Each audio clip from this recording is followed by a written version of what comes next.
anyhow, who here likes shoes? Got some shoe lovers? Great.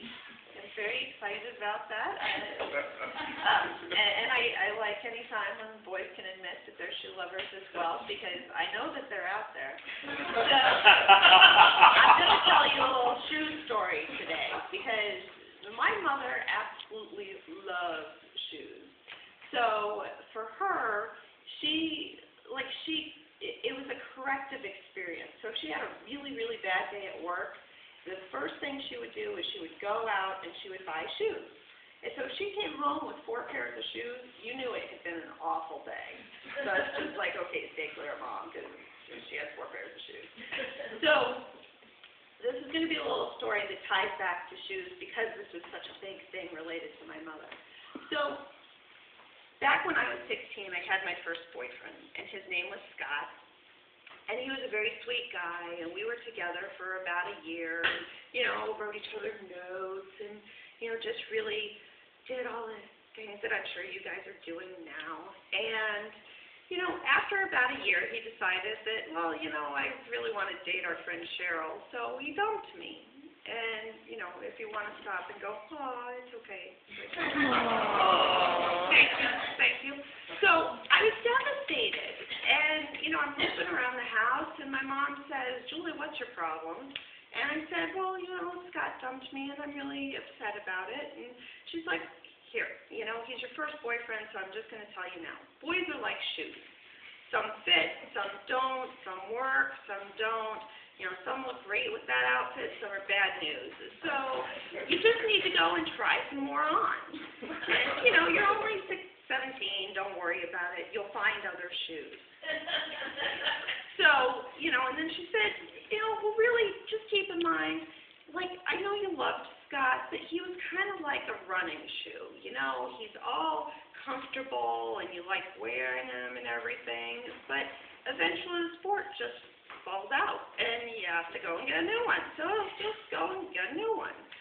And I'm like, okay, well, great. It's not as easy as just walking to the store and buying a new pair, so now what?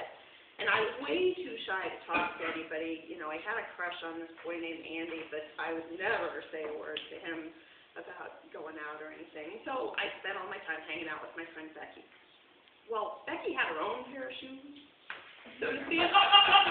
So I was hanging out with her and her boyfriend. She was getting all tired of me being the third wheel. She's like, hey, Julie, you need to get a boyfriend. I'm like, God, again with getting a boyfriend.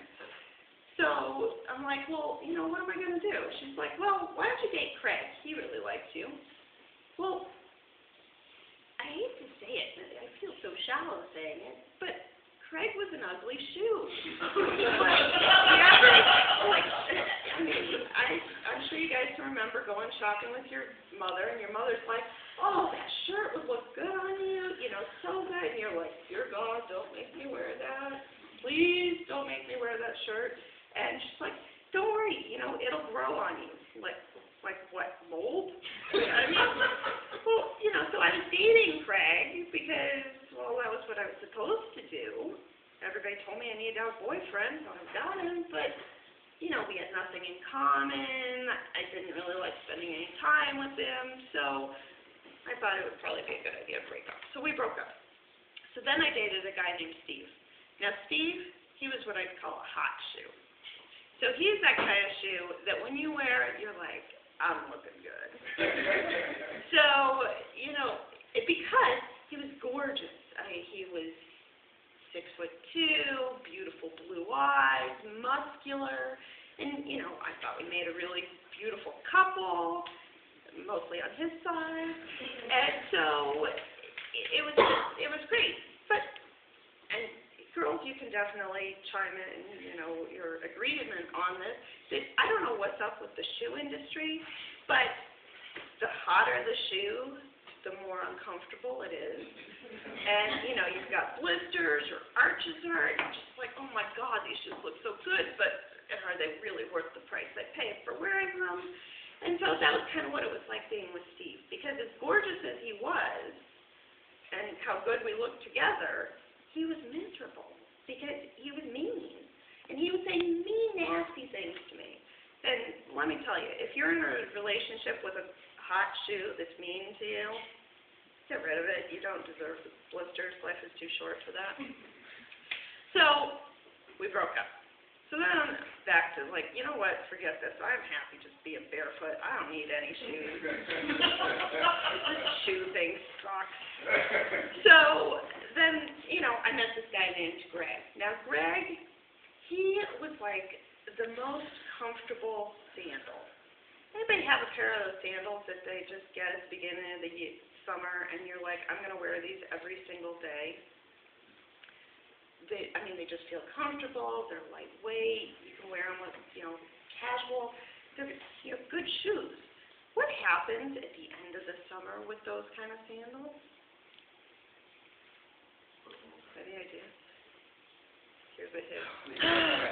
They stink, and your mom's like, hey, can you take those back and, scrub them out or something because they're nasty. And, you can clean them, but immediately they go right back to smelling.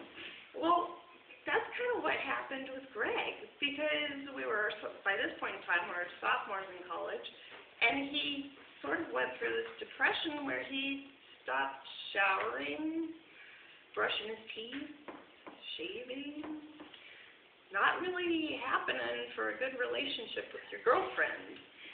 So he became this smelly sandal.